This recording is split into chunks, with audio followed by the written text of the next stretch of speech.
We can talk about us as consumers of food, but we also need to think about how much waste originates in the food supply chain.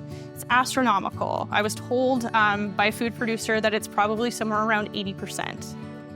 So Chromasense is a startup company founded here out of the Welch Group. Right now we're really looking at the food and beverage industry, and for us, the main goal is to reduce food waste. We design the materials that are sort of this active sensing material, then we also fabricate it, specifically for things like food packaging, food freshness indicators and sensors and things like that. We're trying to either indicate bacteria or predict the growth of bacteria. There's two things that we're trying to develop, the first of which being something that's really simple as a color change, or more specifically a pattern change. We've been developing little cutout hexagon sensors that go from color to completely colorless. If you don't see the hexagon anymore, then the product's no longer good to eat.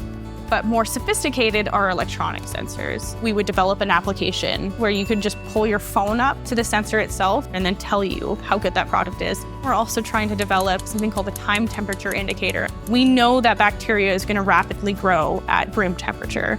So if you forget your chicken breast out on the counter, we can have an indicator that will switch or tell you when it's been stored improperly.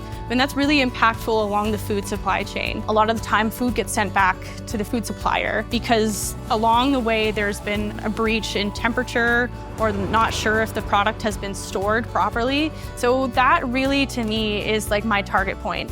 Understanding what the problems are in the food supply chain and where that waste really originates from.